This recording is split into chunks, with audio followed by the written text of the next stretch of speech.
Ngizothanda ukuthi ngikubingelele ngiphinde futhi ngikwamukele khona la kuZimi Live. If ufuna ukuhlezi updated ngesizini zakho la eMzansi, ungakhohlwa ukuthi usubscribe kule channel and uphinde uklikhe ibell for ama notification.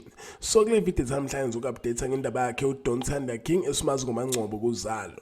Ngendaba ke lokho izitrend nje kwi-social media ukuthi uMangcobo uzobuya kuZalo.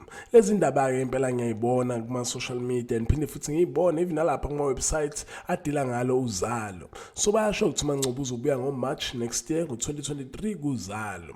But lezo ndaba uZalo baze bayiconfirma kodwa lokho itrend impela, and I remember even in time nami ngenza research ngicheck amathiza alo uZalo ngicheck indaba noSipho.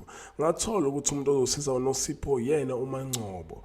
Mara ke lezo ndaba ikaconfirma yilo uZalo kodwa uyayithola mu website like ngasho ukuthi ama rumors ukuthi uMangcobo uzobuya kuZalo. Asembe ukuthi impela lezo ndaba ziqiniso. Bengifuna nje ukutshela ukuthi kahle kunendaba impela ezithi uMangcobo uzobuya kuZalo. Khumbula futhi ukuthi Deep City leyo uMangcobo adlala kuyona ukuthi izophela icontract yakhe Deep City noMzansi Magic iyaphela. So which means lezo ndaba ngaba iqiniso ngempela ukuthi uMangcobo uyabuya kuZalo. Nikhumbula futhi indlela uMangcobo ahamba ngakhona kuZalo ukuthi akahambanga like ukuthi umuntu ofile, uhambe njengomuntu uthi uzobuya. Sho lezi ndaba ngenzeka ukuthi zibe iqiniso or yenza futhi ukuthi ibe ngamanga. Mina ngifuna nje ukutshela ukuthi uMangcobo ngenzeka ukuthi ebuye kuZalo, but indaba ama websites amaningi because bonke abantu abaningi bakhuluma istory esi1 ukuthi uzobuya next year ngo-2023 ngoMarch, which means leyo ngaba indaba eziqiniso or amanga. But nami ngizowenzela i-research, ungabe umuntu esengiblame ethi hey na. So ngifuna nje uku-update ngaleyo ndawo. Citha ungakhohlwa nje ukuthi like leyo video